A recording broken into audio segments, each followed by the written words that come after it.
आज हम सुनने जा रहे हैं वह पवित्र कथा जिसमें स्वयं मां लक्ष्मी और प्रथम पूज्य श्री गणेश जी ने संसार को यह सिखाया कि सच्चा वैभव सोने चांदी या महलों से नहीं बल्कि ज्ञान, विनम्रता और भक्ति से प्राप्त होता है। शास्त्रों में कहा गया है, ज्ञानम विनयेन शोभते, अर्थात ज्ञान तभी सुंदर लगता है जब उसके साथ विनम्रता जुड़ी हो। कथा का आरंभ एक बार की बात है। स्वर्गलोक में चारों ओर आनंद का वातावरण था। देवराज इंद्र के महल में आज विशेष उत्सव था, समृद्धि महोत्सव।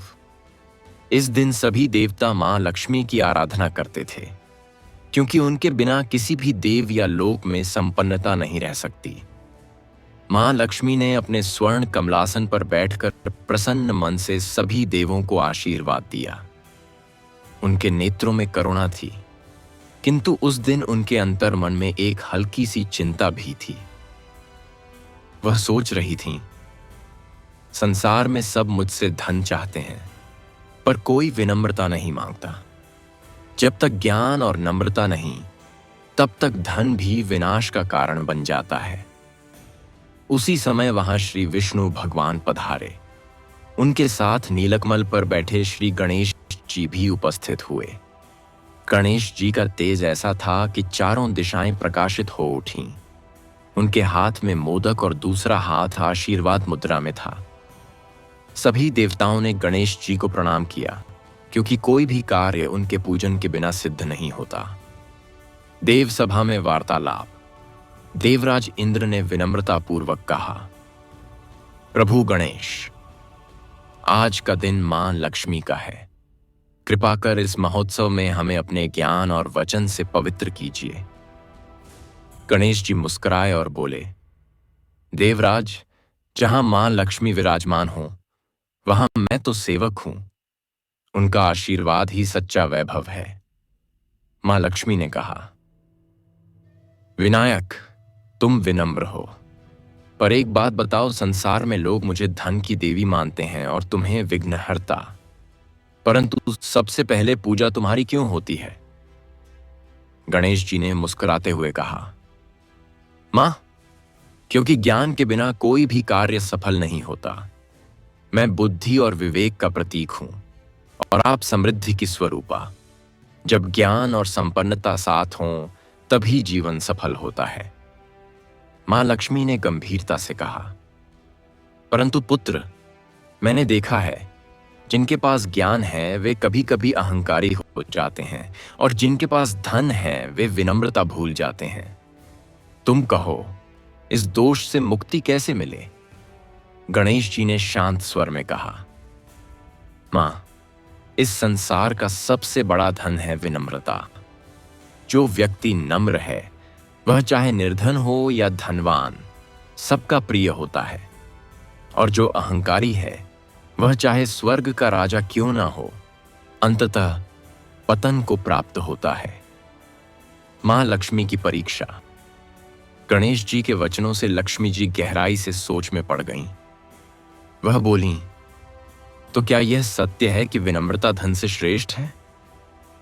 गणेश जी ने कहा, मां, यह केवल सत्य नहीं, जीवन का नियम है।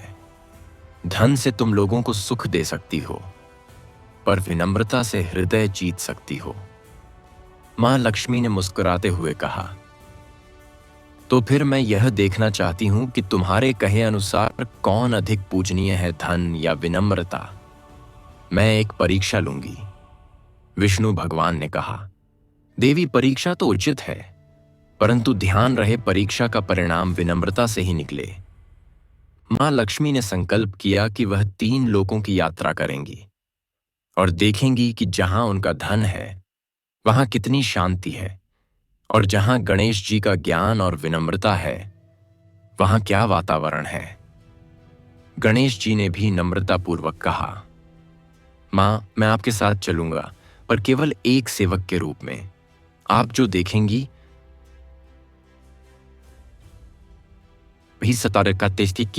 हुआ। प्रथम यात्रा राजा अमरसेन का नगर। मां लक्ष्मी और गणेश जी पृथ्वी लोक में पहुंचे। वहां एक विशाल नगर था, अमरपुर। राजा अमरसेन धनवान था। उसके महल में सोने की दीवारें, रत्न जटित सिंहासन और असंख्य दास दासियां थीं। मां लक्ष्मी ने देखा, हर ओर धन की चकाचौंध थी, परंतु लोगों के चेहरों पर शांति नहीं थी। राजा दिन रात धन बढ़ाने में व्यस्त था, पर प्रजा दुखी थी। कोई गरीब की सहायता नहीं करता था। गणेश जी ने मुस्कुराते हुए कहा, मां, यहां आपका वैभव तो अपार है, परंतु भक्ति का अभाव है। क्या आपने देखा, सबके पास सोना है पर मुस्कान नहीं। मां लक्ष्मी ने धीरे से सिर झुकाया। हां पुत्र, यहां मेरे स्वरूप को पूजा जाता है, पर मेरे हृदय की करुणा को नहीं। द्वितीय यात्रा साधक गोकुलदास का आश्रम। दोनों अगले दिन एक छोटे से ग्राम पहुंचे। वहां मिट्टी के घर थे, वृक्षों की छाया थी और एक साधक गोकुलदास अपने शिष्यों के साथ भजन कर रहा था। जय गणेश, जय लक्ष्मी माता। वहां कोई स्वर्ण नहीं था, न महल न वैभव, परंतु वातावरण में आनंद था। गणेश जी ने देखा, सभी हंसते हुए परिश्रम कर रहे थे। कोई भूखा नहीं, क्योंकि सब बांटकर खाते थे। मां लक्ष्मी ने विस्मित होकर कहा, यह कैसे संभव है कि बिना धन के इतना सुख है। गणेश जी ने कहा, मां, जहां विनम्रता और भक्ति है, वहां तुम अपने आप आ जाती हो रूप बदलकर। यह तुम्हारा सच्चा लोक है। मां लक्ष्मी ने भावुक होकर कहा, हां विनायक, मैं यहां अनुभव कर रही हूं कि मेरा वास्तविक निवास सोने के महल में नहीं, भक्त के हृदय में है। तीसरी लीला, अहंकार का दर्प। कुछ दिन बाद मां लक्ष्मी और गणेश जी एक नगर पहुंचे जहां एक व्यापारी सुवर्णदास रहता था। वह प्रतिदिन मां लक्ष्मी की पूजा करता था, किंतु अपने धन पर अभिमान करता था। वह बोला, देखो, मेरी पूजा से ही लक्ष्मी जी प्रसन्न हैं। मैं सबसे श्रेष्ठ हूं। गणेश जी ने मुस्कुराते हुए उसके द्वार पर एक वृद्ध भिक्षुक का रूप लिया और कहा, पुत्र, मुझे कुछ भोजन दे दो। सुवर्णदास ने तिरस्कार से कहा, जाओ जाओ, यहां भिखारियों के लिए कुछ नहीं। गणेश जी मौन रहे। उसी रात उस व्यापारी के घर में अग्नि लग गई और सारा धन नष्ट हो गया। व्यापारी रोने लगा, हे मां लक्ष्मी, मैंने क्या अपराध किया। तभी मां लक्ष्मी प्रकट हुई और कहा, पुत्र, धन तभी स्थायी होता है जब विनम्रता हो। तूने अपने ही हाथों मुझे दूर कर दिया। ज्ञान का उपदेश।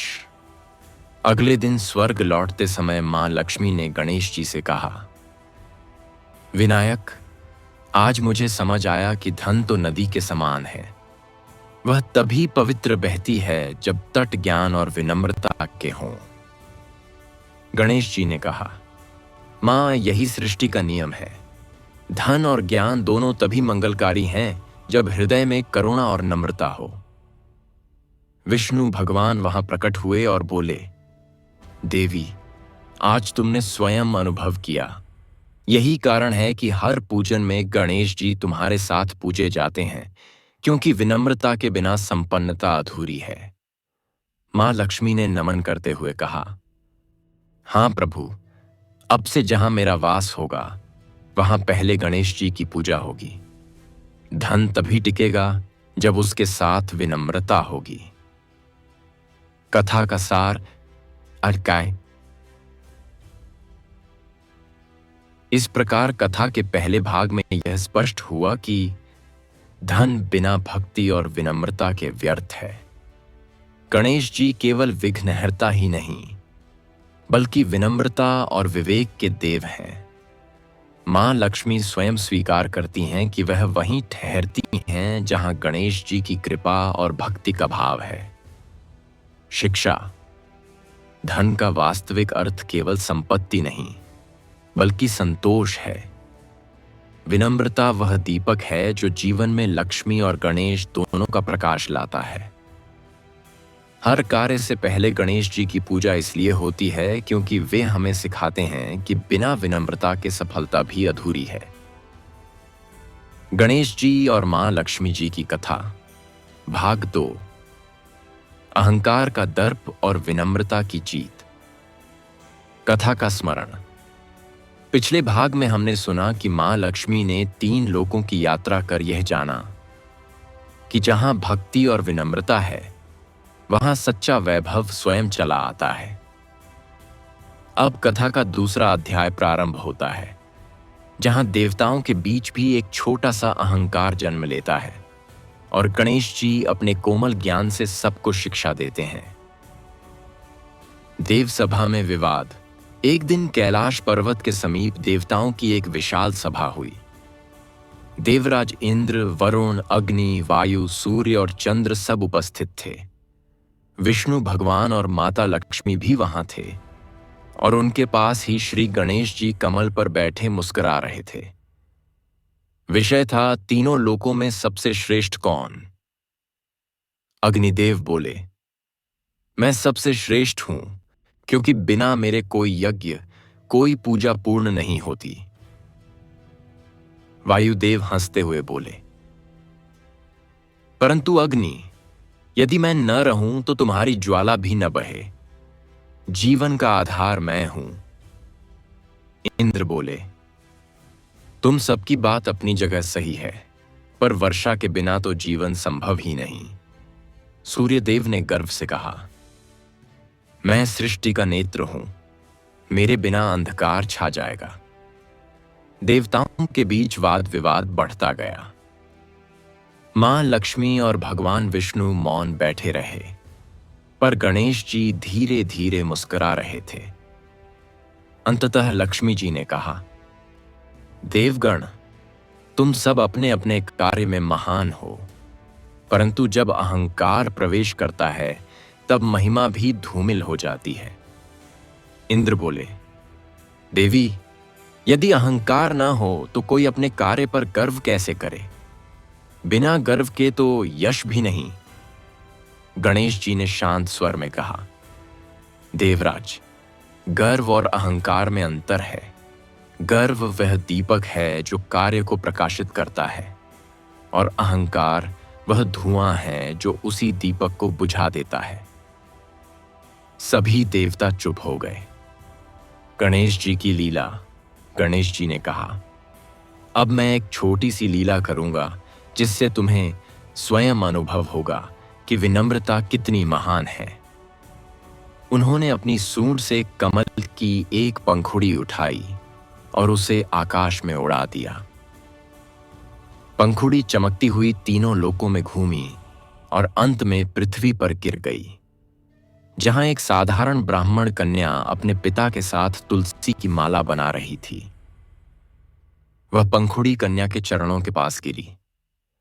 कन्या ने देखा कमल पंखुड़ी से प्रकाश निकल रहा है। उसने उसे उठाकर माथे से लगाया और कहा, हे प्रभु, यदि यह कोई शुभ संकेत है तो मुझे भक्ति का आशीर्वाद दो। यह दृश्य देख मां लक्ष्मी भावुक हो उठी। गणेश जी ने कहा, मां देखो, जहां विनम्रता और श्रद्धा है वहां मेरे छोटे से संकेत से भी आनंद फैल जाता है। कन्या की परीक्षा। उस कन्या का नाम देवकी था। वह बचपन से ही माता लक्ष्मी और गणेश जी की आराधना करती थी। एक दिन देवता उस गांव से गुजरे, उनके साथ इंद्र भी थे। उन्होंने देखा कि गांव के लोग गरीब हैं परंतु संतुष्ट हैं। इंद्र ने व्यंग्य किया, गणेश जी, यह कैसी विनम्रता है जहां लोग निर्धन हैं? यहां तो न सुख है न धन। गणेश जी मुस्कुराए, इंद्र, धन का अर्थ केवल स्वर्ण नहीं होता। देखो, इनके हृदयों में कैसी शांति है। इंद्र ने कहा, मैं इनकी परीक्षा लूंगा। यदि धन इतना महत्वहीन है तो यह कन्या मेरे दिए स्वर्ण को ठुकरा देगी। इंद्र ने देवकी को बुलाया और कहा, कन्या, मैं इंद्र हूं। यह स्वर्ण मुद्राएं लो और अपने गांव को समृद्ध करो। Devaki folded hands and said, Devendra, आपकी कृपा के लिए धन्यवाद, पर मुझे धन नहीं चाहिए। मुझे तो केवल गणेश जी की कृपा चाहिए। धन क्षणिक है, पर भक्ति शाश्वत। सभी देवता मौन हो गए। मां लक्ष्मी के नेत्रों में गर्व था। भक्त के रूप में उन्होंने अपने ही सच्चे स्वरूप को देखा। देवकी का वरदान। गणेश जी प्रसन्न होकर देवकी के सामने प्रकट हुए। उन्होंने कहा, पुत्री, तूने जो कहा वह सत्य है। तेरा हृदय पवित्र है। मां लक्ष्मी सदा तेरे साथ रहेंगी। देवकी ने विनम्रता से कहा, प्रभु, मुझे केवल इतना वर दीजिए कि मैं सदैव विनम्र रहूं और किसी के प्रति अहंकार न रखूं। मां लक्ष्मी ने मुस्कुराकर कहा, पुत्री, तेरे घर कभी धन की कमी नहीं होगी, क्योंकि जहां विनम्रता है वहां मैं स्वयं निवास करती हूं। गणेश जी ने कहा, और जहां विनम्रता है वहां विघ्न नहीं टिकते। देवकी के गांव में उसी क्षण सुख शांति का प्रसार हुआ। सभी देवताओं ने देखा कि जहां भक्ति और नम्रता है वहां समृद्धि स्वतः आ जाती है। देवलोक में परिवर्तन। देवताओं ने विनम्र होकर गणेश जी और मां लक्ष्मी को प्रणाम किया। इंद्र बोले, हे विनायक, हमने आज समझा कि हमारा बल, अग्नि का तेज, वायु की गति, सूर्य का प्रकाश सब व्यर्थ है यदि विनम्रता न हो। गणेश जी ने कहा, संसार का प्रत्येक कार्य तभी सुंदर है जब उसमें अहंकार न हो। विनम्रता ही वह पुष्प है जो ईश्वर को सबसे प्रिय है।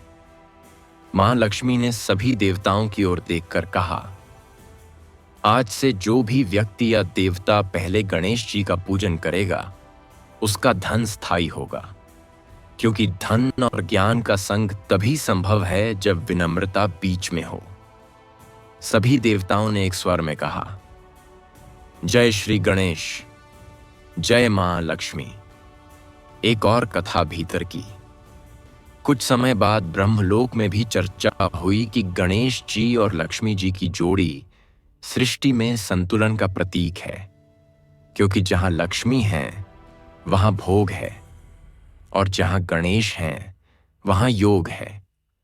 दोनों मिलकर ही पूर्णता देते हैं। ब्रह्मा जी ने कहा, गणेश ज्ञान का स्रोत हैं और लक्ष्मी उसकी परिणति।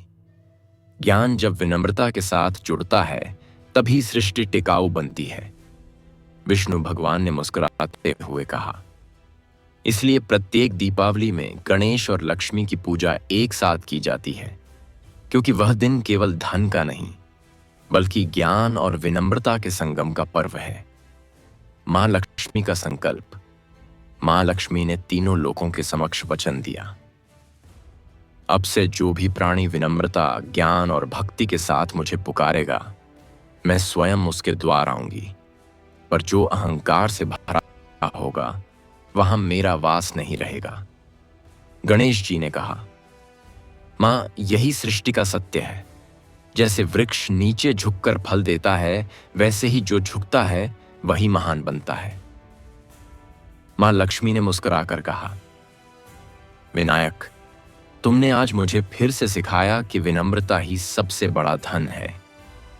इसलिए हर पूजन से पहले तुम्हारा नाम आता है ताकि मैं उस घर में स्थायी हो सकूं। कथा का सार, भाग 2। इस भाग में हमने देखा कि देवताओं में अहंकार बढ़ा तो ज्ञान धूमिल हो गया।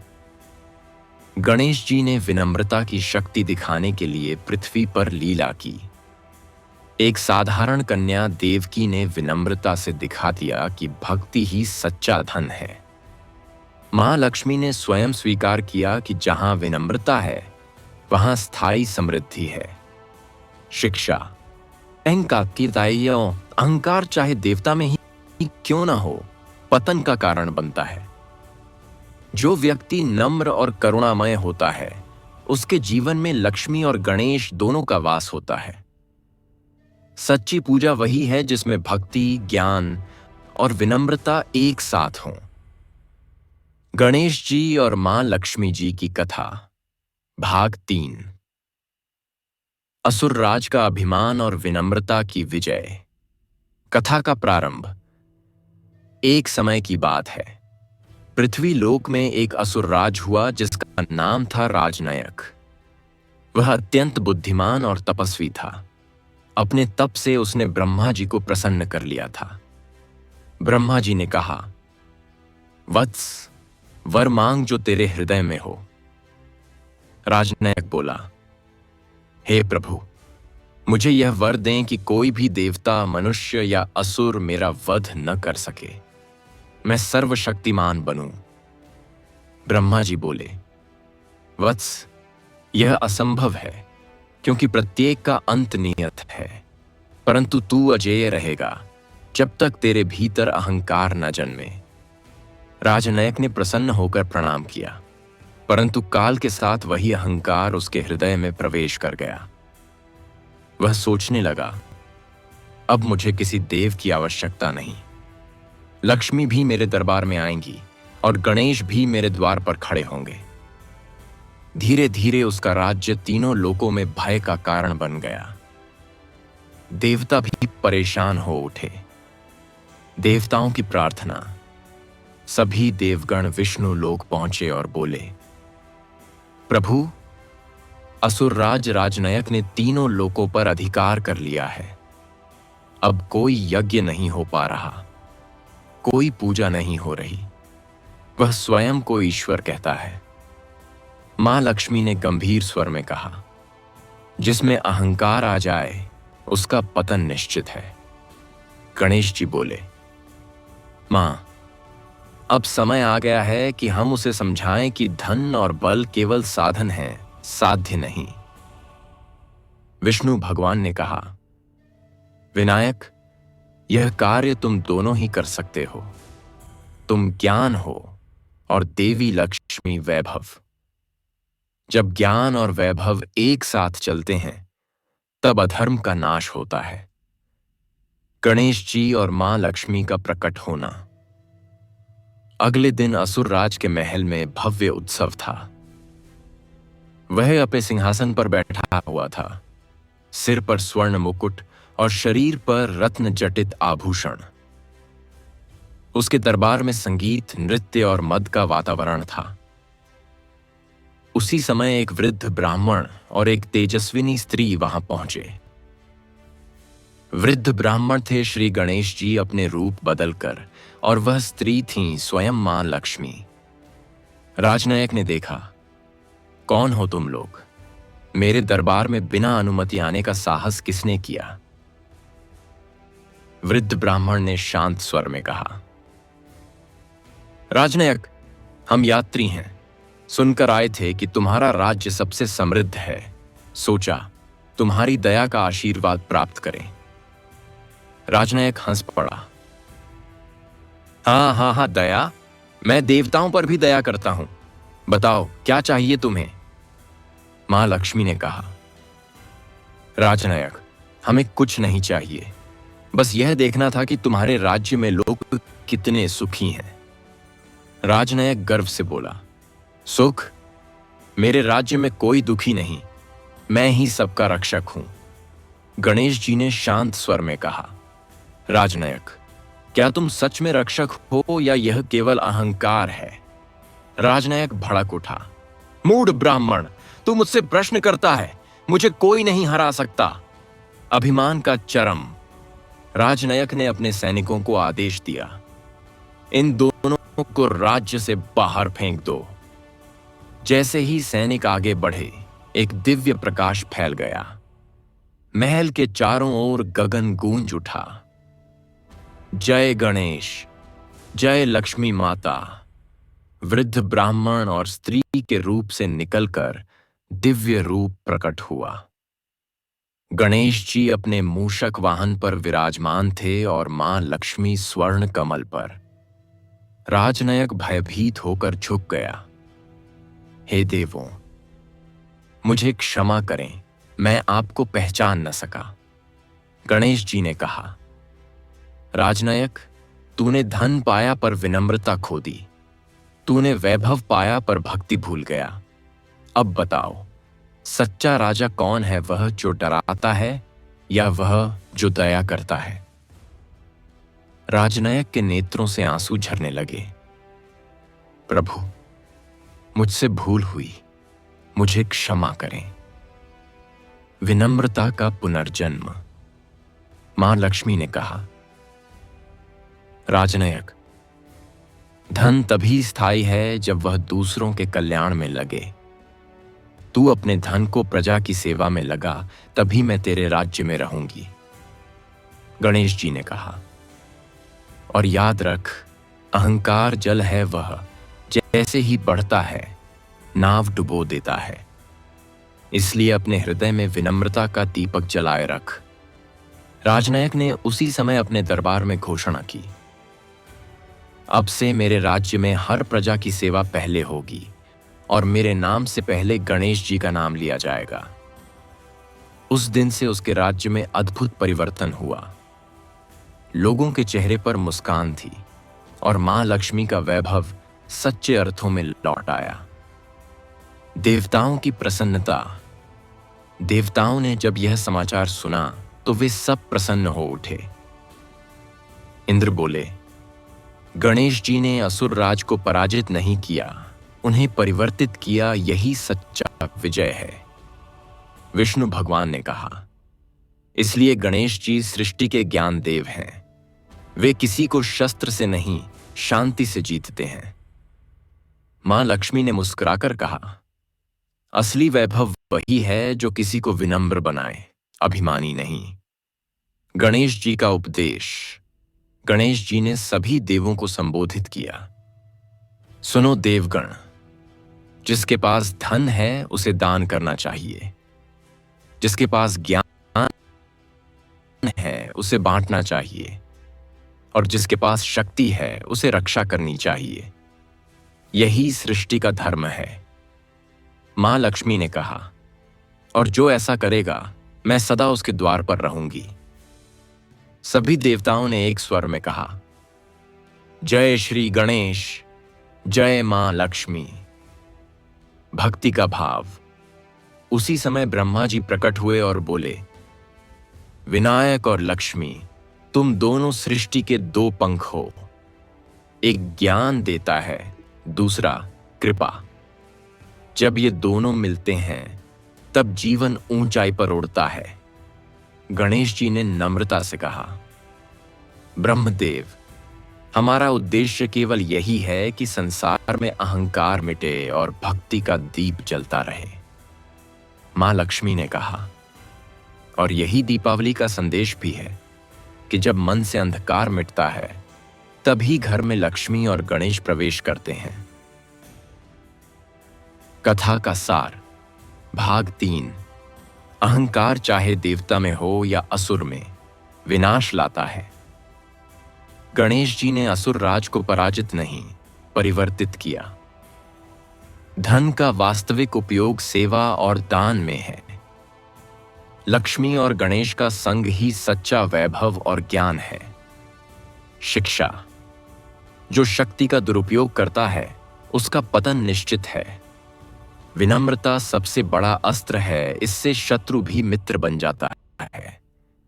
जहां सेवा और भक्ति है वहां लक्ष्मी और गणेश स्वयं निवास करते हैं। श्री गणेश जी और मां लक्ष्मी जी की कथा। भाग 4। न्याय, दया और सच्ची समृद्धि की लीला। कथा का आरंभ। पृथ्वी लोक में एक विशाल राज्य था, धर्मपुरी। वहां के राजा का नाम था राजा देवव्रत। वह बुद्धिमान परंतु अत्यंत न्यायप्रिय था। उसके राज्य में कोई भूखा नहीं रहता था, न कोई अन्याय सहता था। पर समय के साथ उसकी न्यायप्रियता धीरे धीरे अहंकार में बदलने लगी। वह सोचने लगा, मैं इतना न्यायी हूं कि स्वयं देवता भी मेरे निर्णय को नहीं बदल सकते। मां लक्ष्मी और गणेश जी स्वर्ग से यह देख रहे थे। मां बोली, विनायक, यह राजा पहले बहुत भक्त था, पर अब न्याय के नाम पर गर्व में डूब गया है। गणेश जी बोले, मां, जब कोई यह कहने लगे कि सत्य मेरे पास है, तो समझो कि वह सत्य से दूर हो चुका है। आओ, इसे समझाने चलें। गणेश जी का रूप परिवर्तन। गणेश जी ने एक वृद्ध पंडित का रूप लिया, श्वेत वस्त्र, माथे पर चंदन का तिलक और हाथ में एक छोटा ग्रंथ। मां लक्ष्मी ने एक साधारण ग्रामीण स्त्री का रूप लिया, सिर पर घूंघट, आंखों में करुणा, हाथों में एक मिट्टी का दीपक। दोनों राजा देवव्रत के दरबार पहुंचे। दरबार में उस समय दो पक्षों के बीच विवाद चल रहा था, एक किसान और एक व्यापारी। किसान रो रहा था, महाराज, इस व्यापारी ने मेरी जमीन पर कब्जा कर लिया है। व्यापारी बोला, महाराज, यह झूठ कहता है, मेरे पास दस्तावेज हैं। राजा ने तुरंत निर्णय दिया, जिसके पास प्रमाण है वही सही। किसान झूठा है, उसे दंड दो। वृद्ध पंडित तो गणेश जी आगे बढ़े और बोले, महाराज, क्या न्याय केवल कागज पर होता है? क्या मनुष्य के आंसू प्रमाण नहीं? राजा को यह बात चुभ गई। पंडित, तुम मेरे निर्णय पर प्रश्न उठा रहे हो? पंडित ने विनम्रता से कहा, नहीं महाराज, केवल यह स्मरण करा रहा हूं कि न्याय में दया का होना भी आवश्यक है। बिना करुणा के न्याय केवल कठोरता बन जाता है। राजा ने क्रोध में कहा, सैनिकों, इस पंडित को राज्य से बाहर निकाल दो। लक्ष्मी जी की लीला। उसी रात वही ग्रामीण स्त्री, मां लक्ष्मी का रूप, राजा के द्वार पर पहुंची। वह बोली, महाराज, मेरे घर में आग लग गई, मेरे पास कुछ नहीं बचा, कृपा कर कुछ अन्न दे दीजिए। राजा ने कहा, मैं दान नहीं देता, मैं न्याय करता हूं। जाओ, अपने परिश्रम से कमाओ। स्त्री ने कहा, महाराज, जब राजा की दया सूख जाती है तो प्रजा की मेहनत भी सूख जाती है। राजा ने ध्यान नहीं दिया, परंतु अगले दिन उसके राजमहल का अनाज खाना खाली पाया गया। सारा अन्न चूहों ने नष्ट कर दिया था। राजा चकित रह गया। रानी बोली, स्वामी, यह मां लक्ष्मी का संकेत है। दया किए बिना धन टिकता नहीं। राजा सोच में पड़ गया। गणेश जी का पुनः प्रकट होना। अगले दिन वही वृद्ध पंडित पुनः दरबार में आया। राजा ने कहा, तुम फिर लौट आए पंडित, कल तुम्हें दंड दिया था। पंडित ने शांत स्वर में कहा, महाराज, जब तक किसी के हृदय में अन्याय है, तब तक सत्य लौटकर आता रहेगा। राजा का क्रोध अब शांति में बदल गया। उसने पूछा, कहो पंडित, मैं कहां गलत हूं? पंडित ने कहा, महाराज, न्याय तब तक अधूरा है जब तक उसमें करुणा नहीं। दया बिना न्याय सूखा वृक्ष है, फल नहीं देता। राजा के नेत्र भर आए। पंडित, तुम कौन हो जो मेरे हृदय के भीतर तक देख लेते हो? पंडित मुस्कुराए और अपने दिव्य रूप में प्रकट हुए। मैं गणेश हूं, विघ्नहर्ता, और वह स्त्री जिसने तुमसे अन्न मांगा था वही मां लक्ष्मी है। राजा विस्मित हो उठा। वह तुरंत सिंहासन से उतरकर दोनों के चरणों में गिर पड़ा। मां लक्ष्मी का आशीर्वाद। मां लक्ष्मी ने कहा, राजा देवव्रत, तू बुरा नहीं है, पर तेरे भीतर गर्व आ गया। याद रख, न्याय और दया दोनों मेरे दो नेत्र हैं। एक से वैभव दिखता है, दूसरे से मानवता। गणेश जी ने कहा, और जब न्याय केवल दंड बन जाता है तो विघ्न स्वयं आ जाता है। इसलिए हर निर्णय से पहले अपने हृदय में विनम्रता खोजो। राजा ने रोते हुए कहा, हे प्रभु, मैंने कठोर होकर धर्म का अपमान किया, मुझे क्षमा करें। गणेश जी बोले, क्षमा वही मांगता है जो सुधरना चाहता है। जा, अब अपने राज्य को करुणा से सजाओ।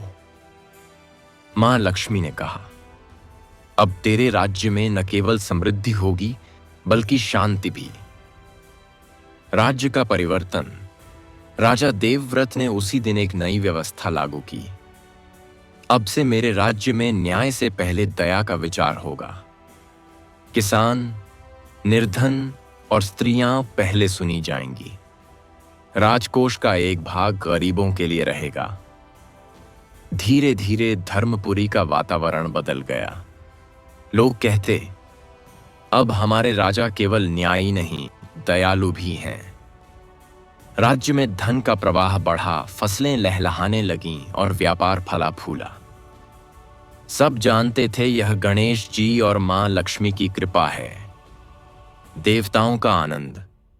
स्वर्गलोक में देवताओं ने देखा कि पृथ्वी पर धर्म का प्रकाश फिर फैल गया। इंद्र बोले, जहां विनम्रता है वहां लक्ष्मी और गणेश का वास है, और जहां अहंकार है वहां अंधकार। विष्णु भगवान ने कहा, न्याय का अर्थ केवल निर्णय नहीं बल्कि करुणा से जुड़ा विवेक है जो केवल गणेश जी सिखा सकते हैं। मां लक्ष्मी ने मुस्कुराकर कहा, अब यह राजा सच्चा भक्त है।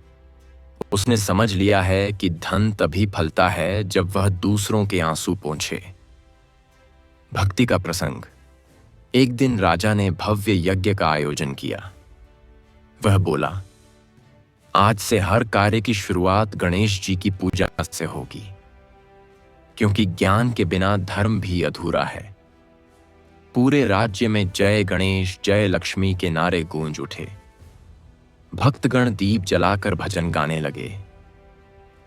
विनम्र बने जो जन जन का प्यारा, गणेश जी का वही है दुलारा।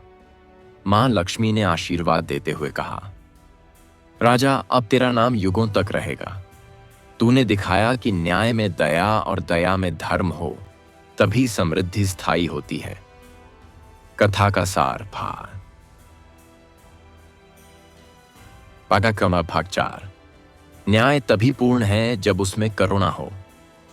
दया और विनम्रता धर्म के दो आधार हैं। गणेश जी ज्ञान के प्रतीक हैं। वे सिखाते हैं कि निर्णय से पहले हृदय देखो। मां लक्ष्मी वहीं रहती हैं जहां न्याय में दया हो और धन सेवा में लगे। शिक्षा। कठोरता में धर्म नहीं, प्रेम में धर्म है। न्याय से पहले करुणा का भाव रखो, यही सच्ची भक्ति है। जहां विनम्रता और दया है वहां लक्ष्मी और गणेश दोनों का वास है। श्री गणेश जी और मां लक्ष्मी जी की कथा। भाग 5।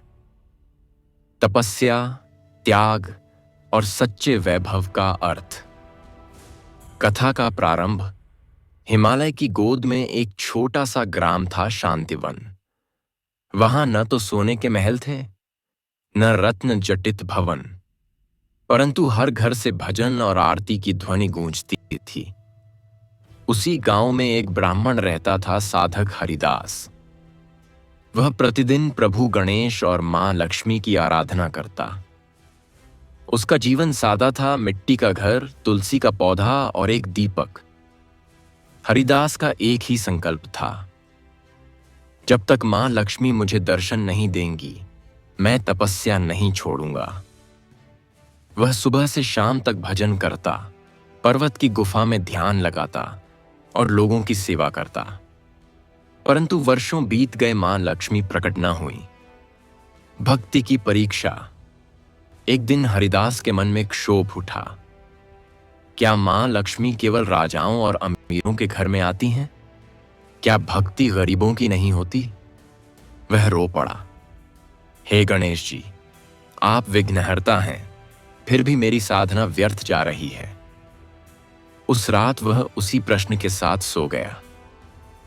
सपने में गणेश जी प्रकट हुए। उनका मुख मुस्कुराहट से भरा था, हाथ में मोदक और नेत्रों में करुणा। उन्होंने कहा, वत्स हरिदास, भक्ति का फल धन नहीं, अनुभव है। तू अब तक मां लक्ष्मी को बाहर खोजता रहा, अब उन्हें भीतर खोज। हरिदास ने सिर झुकाकर पूछा, प्रभु भीतर का अर्थ? गणेश जी बोले, जहां संतोष है वहीं लक्ष्मी है, जहां विनम्रता है वहीं वैभव है। कल एक अतिथि तेरे घर आएगा, उसकी सेवा करना, वही तेरा परीक्षा क्षण होगा। अतिथि का आगमन। अगले दिन प्रातःकाल एक वृद्धा उसके द्वार पर आई। वह थकी हुई थी, पैरों में धूल थी, कपड़े पुराने। हरिदास ने विनम्रता से कहा, मां भीतर आइए, मेरे घर में भले अन्न कम हो पर स्नेह बहुत है। वृद्धा बोली, बेटा मुझे भूख लगी है। हरिदास ने घर का सारा अन्न निकालकर उसे परोस दिया। वह स्वयं बिना खाए रहा, केवल जल पिया। वृद्धा ने मुस्कुराकर कहा, बेटा तू भूखा रह गया और मुझे खिला दिया, क्यों? हरिदास बोला, मां जब अतिथि दरवाजे पर आए तो आपा तो वही भगवान होता है। भक्ति तभी सच्ची है जब सेवा उसमें जुड़ी हो। वृद्धा ने आंसू भरे नेत्रों से कहा, बेटा क्या तू मुझे पहचानता है? हरिदास बोला, नहीं मां, पर आपकी आंखों में जो प्रकाश है वह मुझे शांति देता है। तभी वृद्धा का रूप बदलने लगा। वह ज्योतिर्मयी हो उठी। वह स्वयं मां लक्ष्मी थी। मां लक्ष्मी का आशीर्वाद।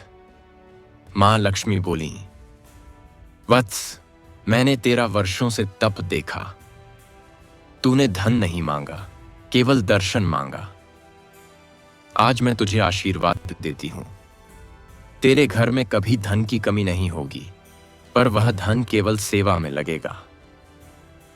हरिदास ने कहा, मां मैं धन नहीं चाहता, मुझे बस इतना वर दो कि मेरे मन में कभी अभिमान ना आए।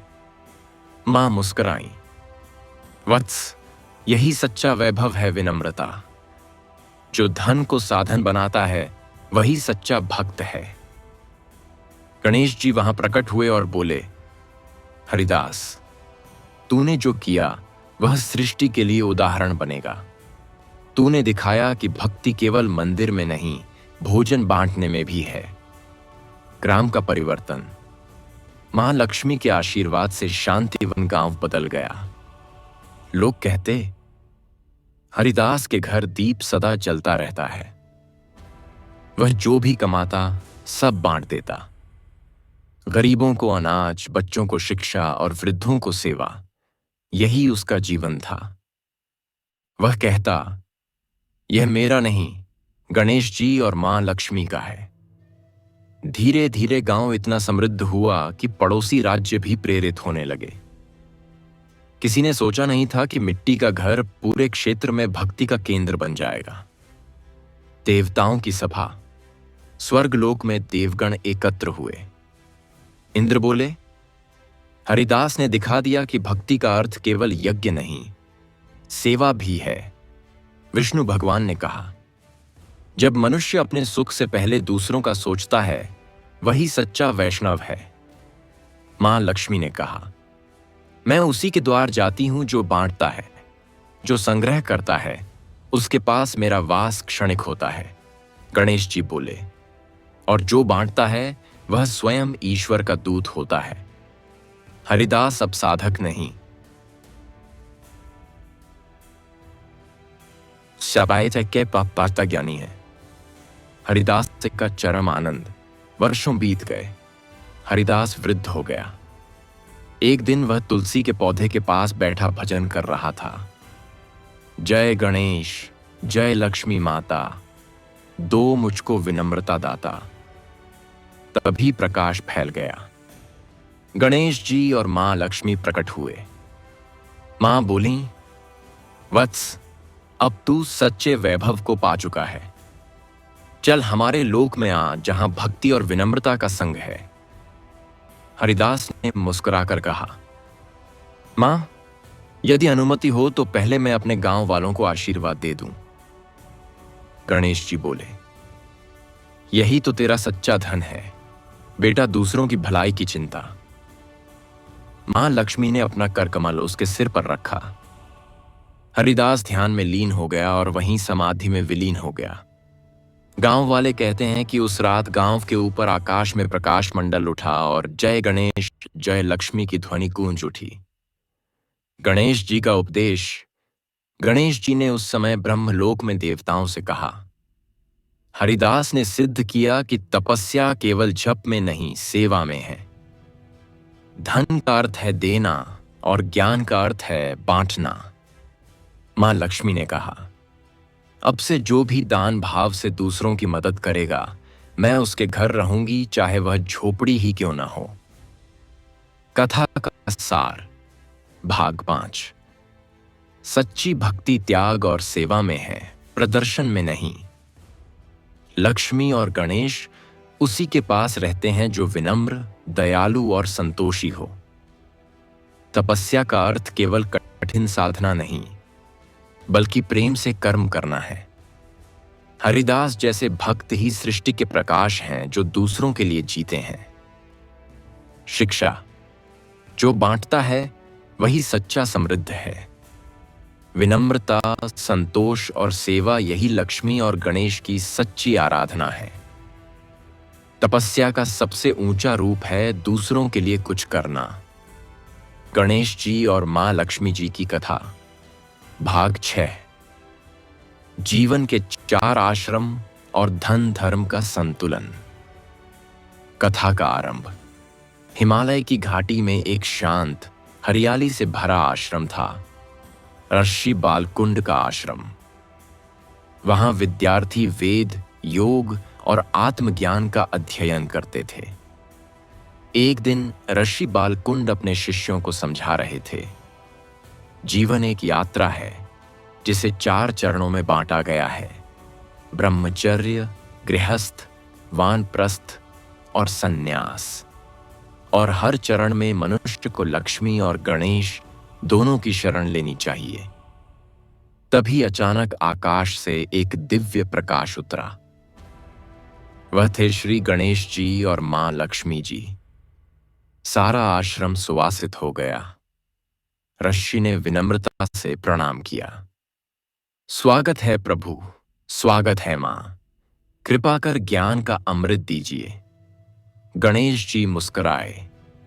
ऋषि, आज हम स्वयं तुम्हारे विद्यार्थियों को यही समझाने आए हैं कि जीवन के प्रत्येक आश्रम में भक्ति और धन का उपयोग कैसे करना चाहिए।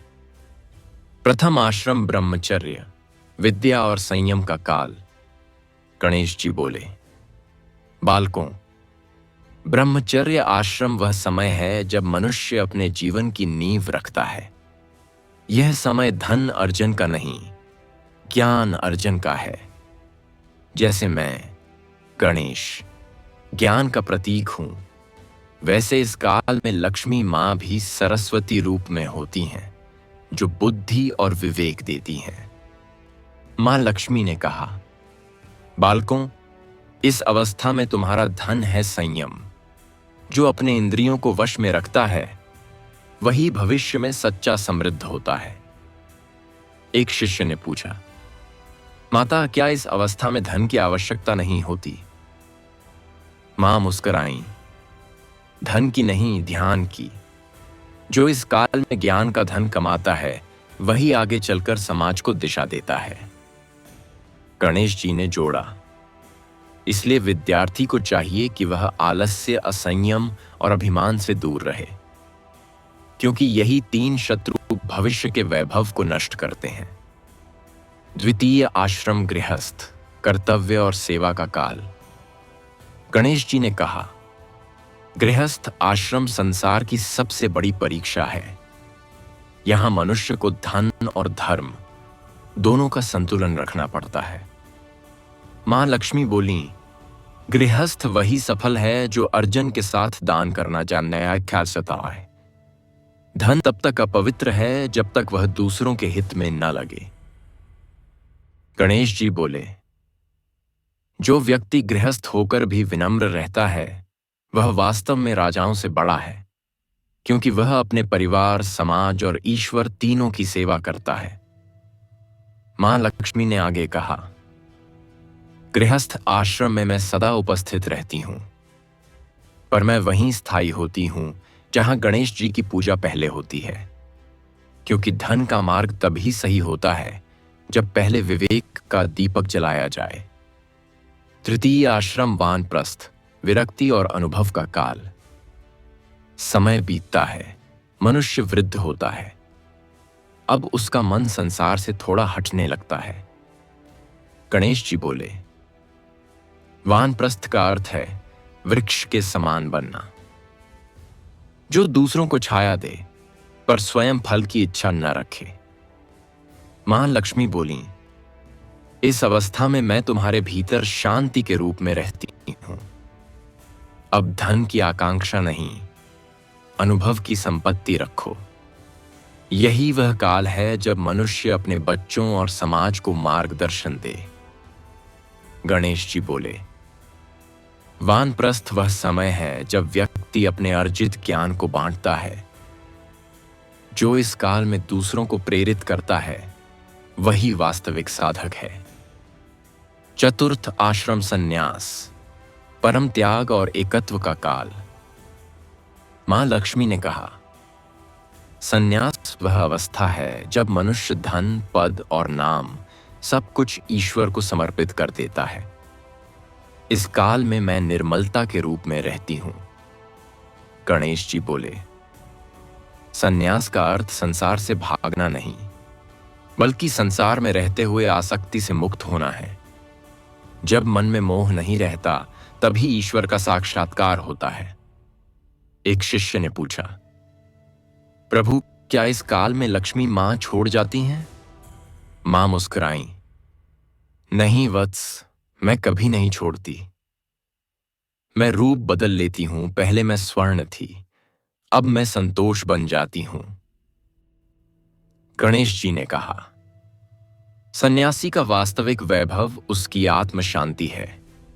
जो स्वयं में आनंदित है वही सच्चा धनी है। चारों आश्रमों का रहस्य। ऋषि बालकुंड ने प्रणाम करते हुए कहा, प्रभु, आज यह स्पष्ट हुआ कि जीवन का प्रत्येक काल आपके और मां लक्ष्मी के बिना अधूरा है। गणेश जी बोले, हां ऋषि, हम दोनों सृष्टि के दो पहलू हैं। मैं ज्ञान सब कुछ ईश्वर को समर्पित कर देता है। इस काल में मैं निर्मलता के रूप में रहती हूं। गणेश जी बोले, संन्यास का अर्थ संसार से भागना नहीं, बल्कि संसार में रहते हुए आसक्ति से मुक्त होना है। जब मन में मोह नहीं रहता तभी ईश्वर का साक्षात्कार होता है। एक शिष्य ने पूछा, प्रभु, क्या इस काल में लक्ष्मी मां छोड़ जाती हैं? मां मुस्कुराई, नहीं वत्स, मैं कभी नहीं छोड़ती। मैं रूप बदल लेती हूं। पहले मैं स्वर्ण थी, अब मैं संतोष बन जाती हूं। गणेश जी ने कहा, सन्यासी का वास्तविक वैभव उसकी आत्म शांति है। जो स्वयं में आनंदित है वही सच्चा धनी है। चारों आश्रमों का रहस्य।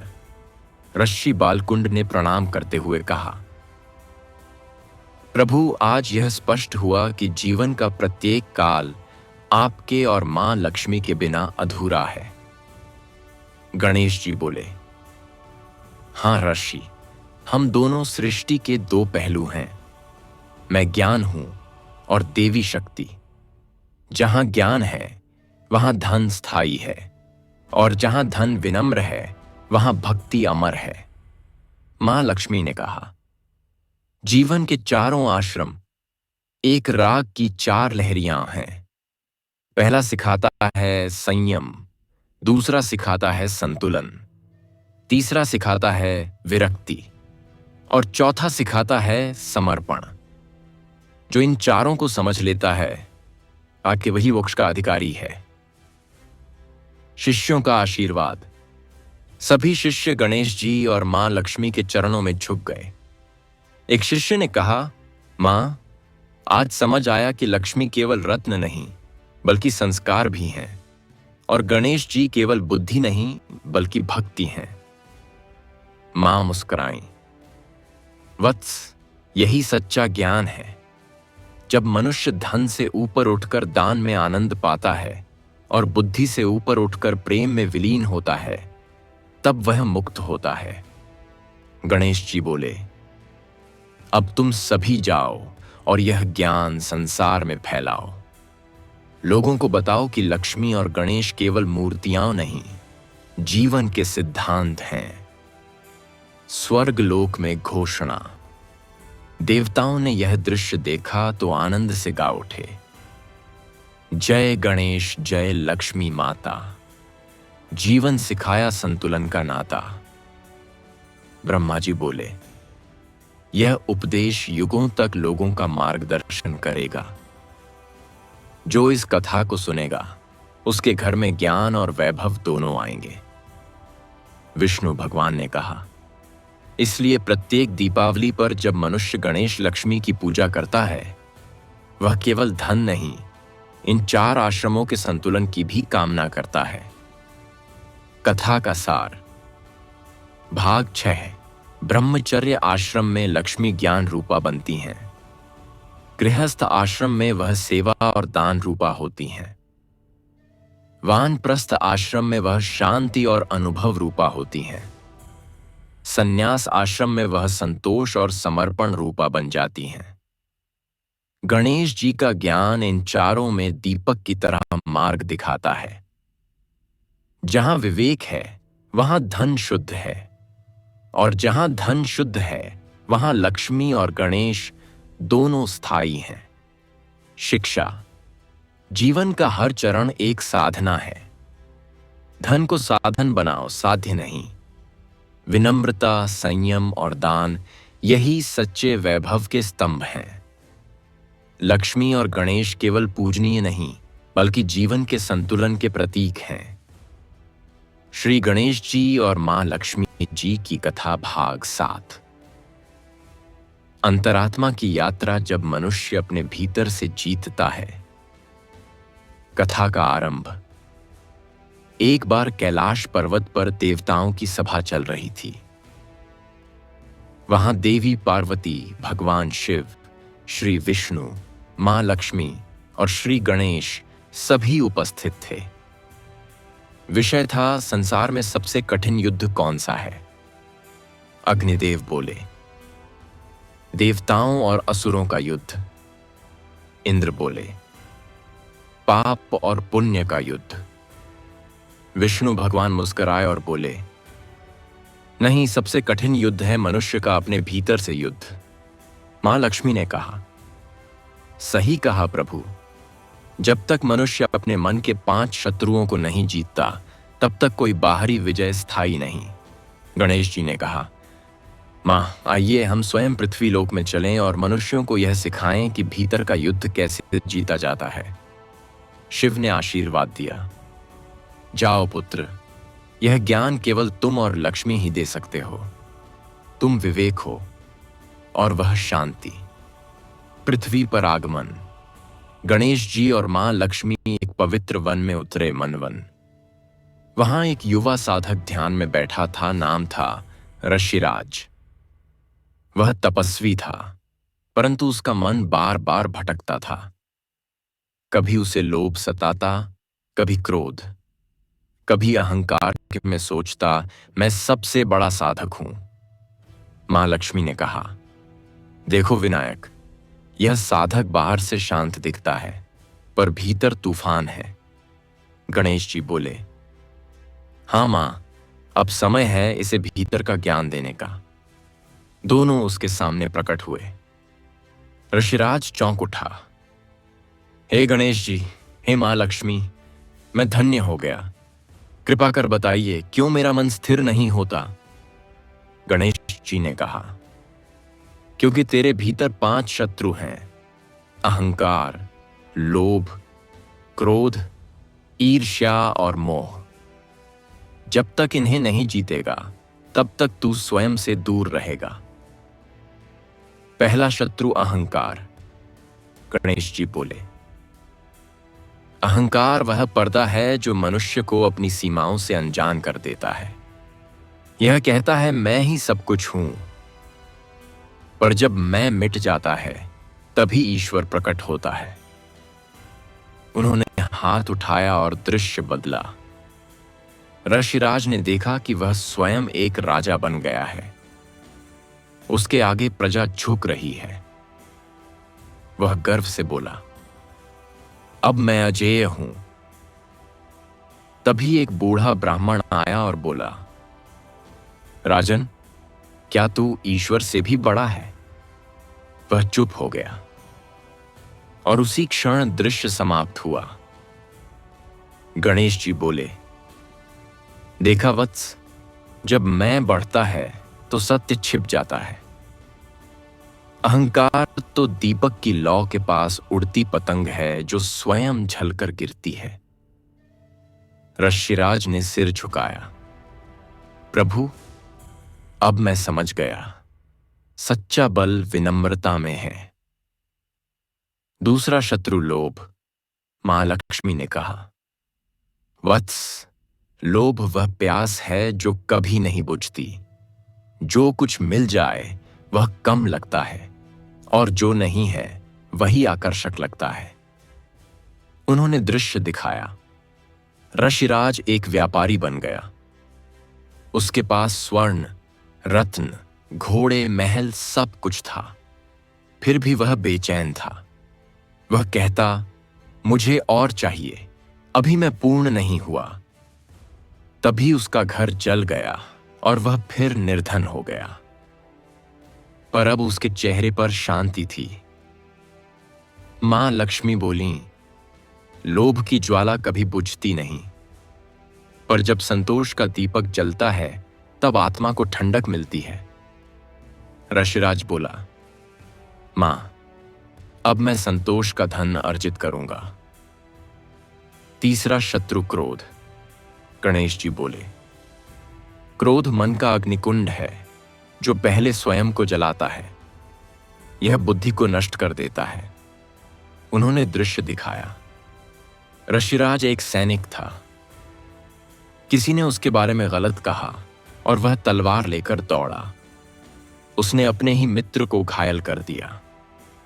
तभी दृश्य बदल गया। वह रो रहा था, हे प्रभु, मैंने अपने ही प्रियजन को चोट पहुंचाई।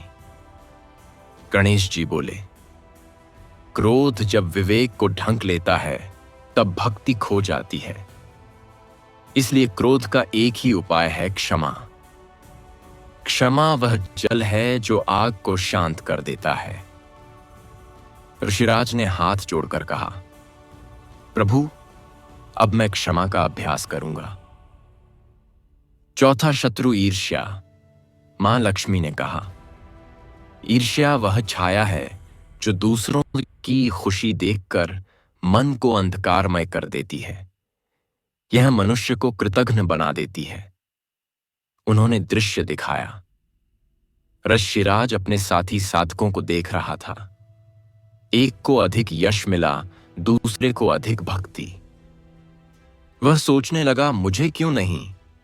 तभी उसका ध्यान टूटा और उसकी साधना नष्ट हो गई। मां लक्ष्मी बोली, वत्स, जब तू दूसरों के सुख में प्रसन्न होना सीख जाएगा तब मैं तेरे हृदय में स्थायी निवास करूंगी। ऋषिराज ने कहा, मां, अब मैं ईर्ष्या नहीं, प्रेरणा देखूंगा। पांचवां शत्रु मोह। गणेश जी बोले, मोह वह डोर है जो आत्मा को वस्तुओं, लोगों और स्मृतियों से बांध देती है। यह मनुष्य को संसार में उलझा देता है। उन्होंने दृश्य दिखाया। ऋषिराज एक परिवार में बंधा हुआ है। उसके बच्चे, पत्नी, धन सब हैं, पर मन में भय है, इनके बिना मैं अधूरा हूं। तभी गणेश जी बोले, वत्स, मोह का अर्थ प्रेम नहीं, स्वार्थी आसक्ति है। प्रेम मुक्त करता है, मोह बांधता है। ऋषिराज बोला, प्रभु, अब मैं सबको प्रेम करूंगा पर आसक्ति नहीं रखूंगा। भीतर का प्रकाश। जब पांचों शत्रु शांत हुए, ऋषिराज के भीतर से प्रकाश फूट पड़ा। वह ध्यान में लीन हो गया। मां लक्ष्मी और गणेश जी उसके सामने खड़े थे। मां बोली, वत्स, अब तू भीतर से विजयी हो गया है। अब तेरे पास वह धन है जो कोई छीन नहीं सकता, शांति का धन। गणेश जी बोले, यही सच्चा विजय पर्व है। जब मनुष्य अपने भीतर के राक्षसों को जीत लेता है, तब वह देवता बन जाता है। देवताओं की प्रसन्नता, स्वर्ग लोक में प्रकाश फैल गया। विष्णु भगवान बोले, आज पृथ्वी पर एक और आत्मा मुक्त हुई है। देवी पार्वती बोली, गणेश और लक्ष्मी की जोड़ी संसार को भीतर का संतुलन सिखा रही है। शिव मुस्कुराए, अंतर की विजय ही वास्तविक विजय है। ऋषिराज का उपदेश।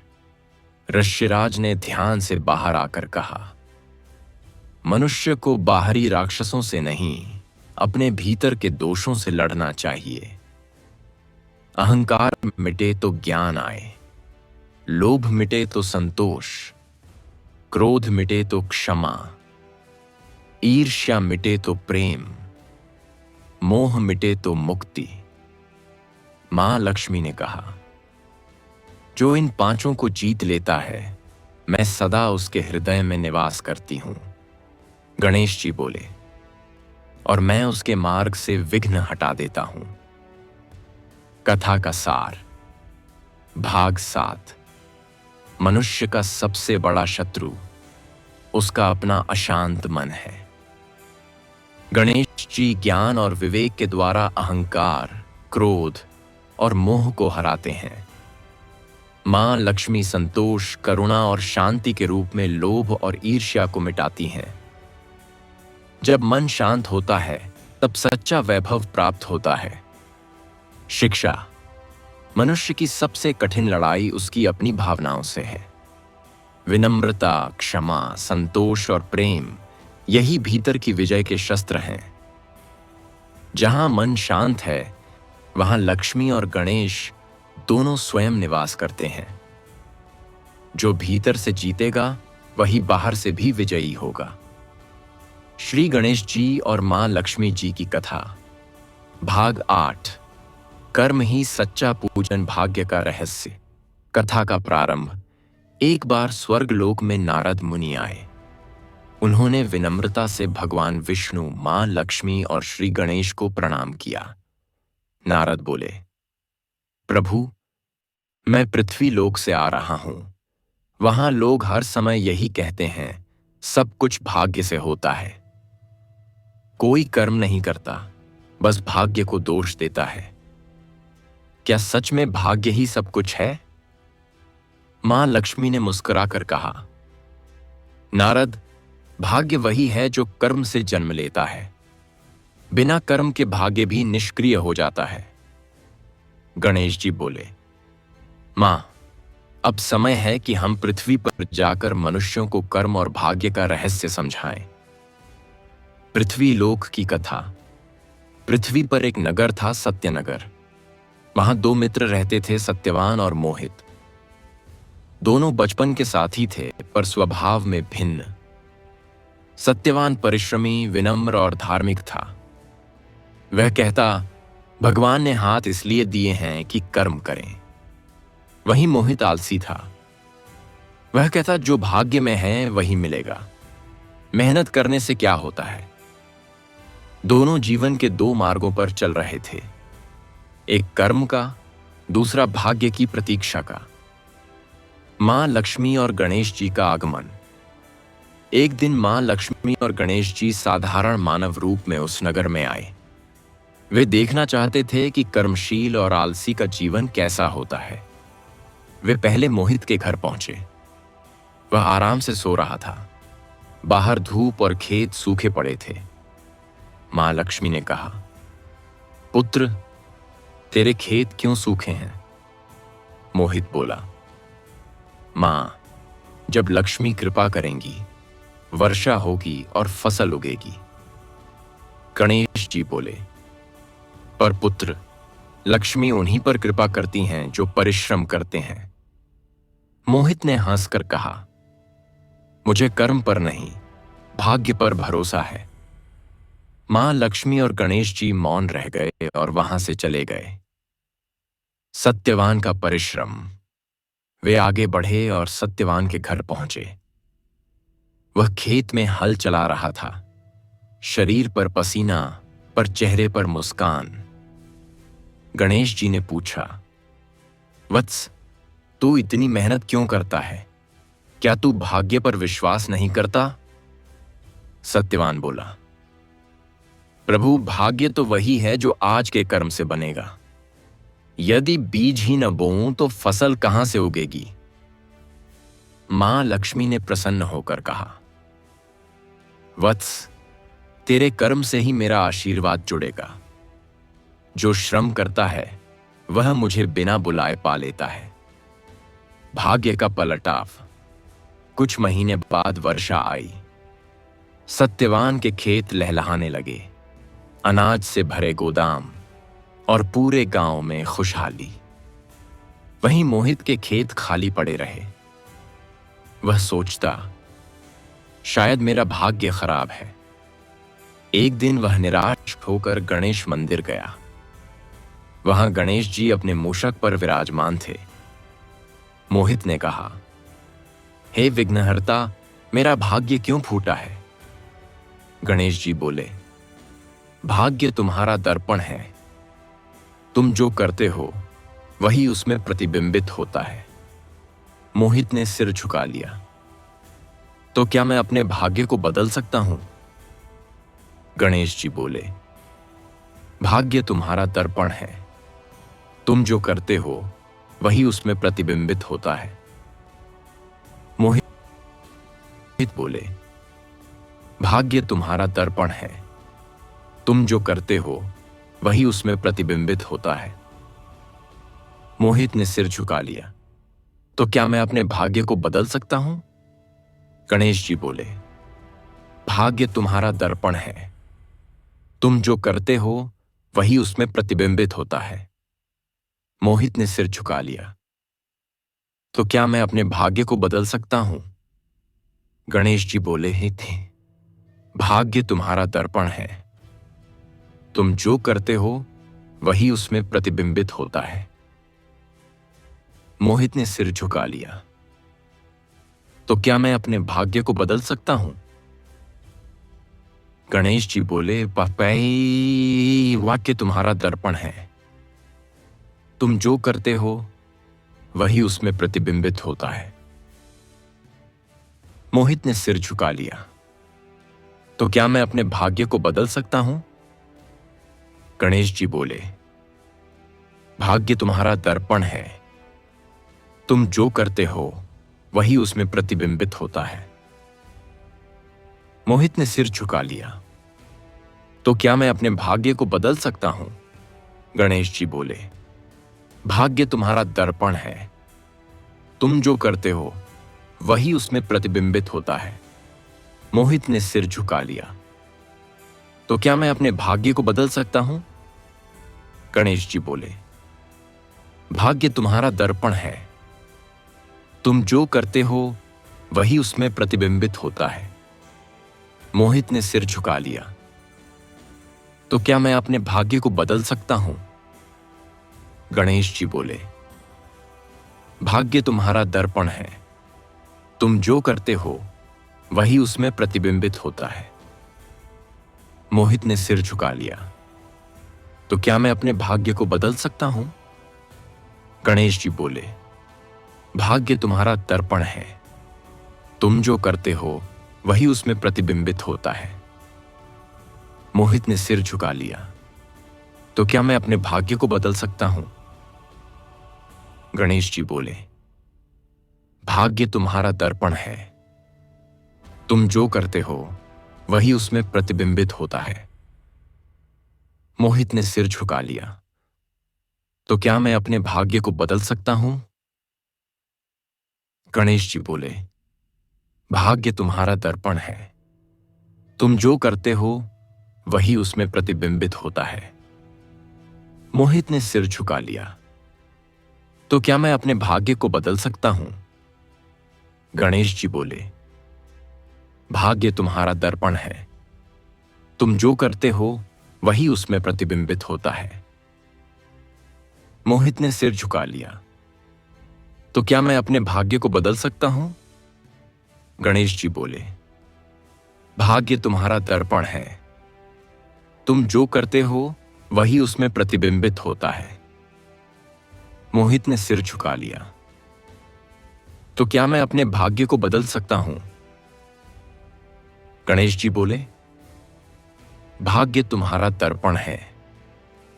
तुम जो करते हो वही उसमें प्रतिबिंबित होता है। मोहित ने सिर झुका लिया। तो क्या मैं अपने भाग्य को बदल सकता हूं? गणेश जी बोले, कहते, भाग्य तुम्हारा दर्पण है। तुम जो करते हो वही उसमें प्रतिबिंबित होता है। मोहित ने सिर झुका लिया। तो क्या मैं अपने भाग्य को बदल सकता हूं? गणेश जी बोले, भाग्य तुम्हारा दर्पण है। तुम जो करते हो वही उसमें प्रतिबिंबित होता है। मोहित ने सिर झुका लिया। तो क्या मैं अपने भाग्य को बदल सकता हूं? गणेश जी बोले, भाग्य तुम्हारा दर्पण है। तुम जो करते हो वही उसमें प्रतिबिंबित होता है। मोहित ने सिर झुका लिया। तो क्या मैं अपने भाग्य को बदल सकता हूं? गणेश जी बोले, गए, भाग्य तुम्हारा दर्पण है। तुम जो करते हो वही उसमें प्रतिबिंबित होता है। मोहित ने सिर झुका लिया। तो क्या मैं अपने भाग्य को बदल सकता हूं? गणेश जी